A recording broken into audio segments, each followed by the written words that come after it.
Alright, everybody on New Tiburon, I am very excited to finally be able to show you this.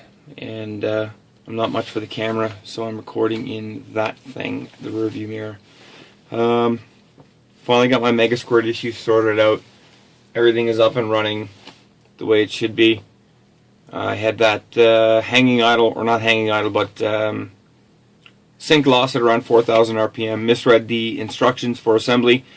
It called for a 1K resistor on a 5 volt pull-up, which if you turn your ignition to on and put a multimeter positive lead on the sensor signal output from your crankshaft or from your crankshaft position sensor, and the other lead to a ground, you'll have a constant 5 volts there. What happens when as the crankshaft goes around, the magnet inside the crankshaft position sensor grounds to 0 every time a tooth goes by, and then when you're missing the 2 teeth, because we have a 60-2 crankshaft wheel, then you'll have a gap, and it knows that when that gap comes around and the single tooth on the camshaft come around at the same time, that the number 1 piston is at the top dead center position. You need this for sequential injection and coil on plug, which, as I mentioned before, I may be running in the future. I'm set up for it underneath now. I just have to run 2 more wires out to control the signal for the plugs. Right now I'm going to see if I can take the challenge and max out the factory coils, but who knows? I may never do it. If I do, whatever. If they blow up and I replace them, sure, there we go, coil and plug. Anyhow, I fixed that sync issue by installing a 1K resistor. I misread, as I said, the instructions, and I installed a 10K resistor, which filtered everything out. So while the factory engine is running, the output from the crankshaft position sensor is about 3 volts. Mine was outputting 0.3.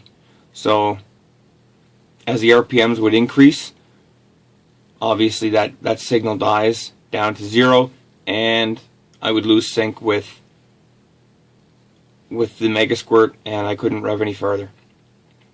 So now it's resolved, and I'm going to quickly start up the laptop here, and we'll just give it a quick run through.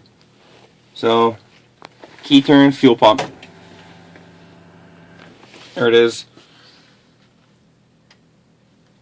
Voltage on the right, air fuel on the left. I haven't changed anything really there. The only change to my dash is that this used to be here, and I swapped them because my vacuum line for the boost gauge is on the right side of the dash, and my oil feed is coming from kind of that way.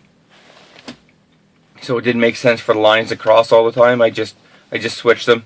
I'm gonna have to make sure that while I'm driving I don't look at the oil gauge when I decide that it's time to go into boost, because I'm not going to be able to see anything. So here's now my Megasquirt background. Fuck it all over the place. Whatever. Got a nice fancy carbon fiber water droplet there. The various gauges I need. Tachometer, coolant, manifold air temperature, ignition advance, throttle position, air fuel. Water duty, because I'm now letting the Megasquirt control the water duty. Pulse width, fuel load, and of course lost sync counter and lost sync reason. If for whatever reason you lose sync within your engine, that will flash numbers at you, and there's a list of like 40 different possible causes that it could pick up. It doesn't pinpoint it, but it gives you a place to start. It's a very nice feature. So fuel pump is come on, been primed. Quick turn of the key, and the Megasquirt 3 is actually really nice. That I don't have to build any circuits for the tachometer to work. So I just turn the key and away it goes.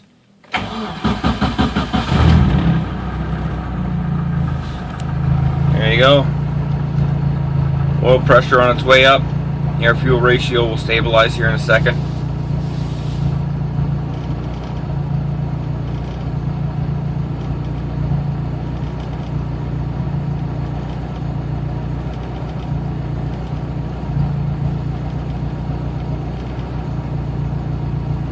Or it's going to make a liar out of me, one or the other. However, for the sake of this, just give some blips of the throttle. You can see, barely see the numbers there.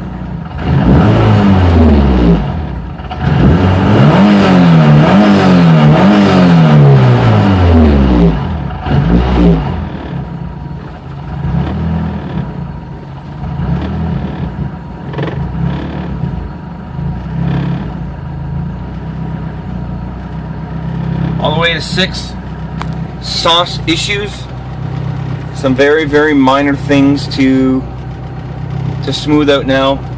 The idle likes to hunt slightly, as you can hear it, and that's due to when you shut the engine off for a duration of time, the manifold heats up a lot and you get heat soak into the metal until you've been driving the vehicle around a lot, and the actual reading in the manifold is the same as the air coming in. Megasquirt has a hard time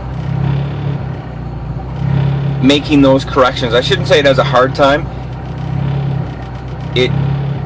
It's a little bit too smart for what it should be, and I have to go back and just take away some of the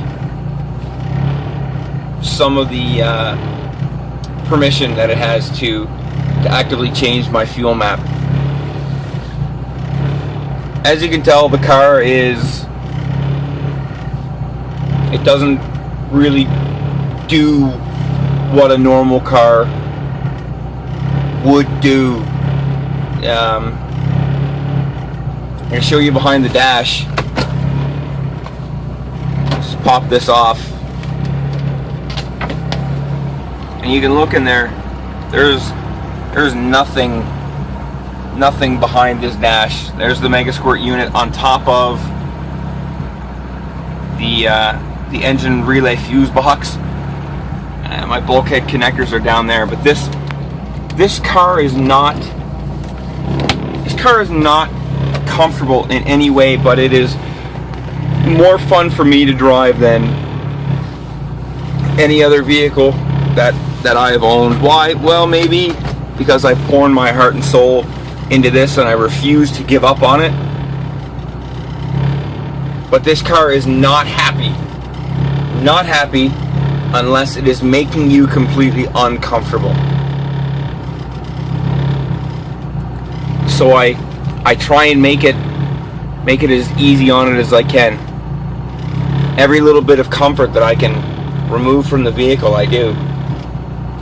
Anything that makes the ride less enjoyable for me. I don't really care about the passenger. They understand why they're in here. They're getting a drive someplace. If this car could scare the hell out of me every day, then it's done its job, and quite honestly, it's well on its way to. So I'm touching on the 9-minute mark now. You probably haven't made it this far, but in the event that you have, I promise there's more to follow this season now that the car is up and running and it's happy again. So for now, this is Slow 2K2 GT signing off. Bye.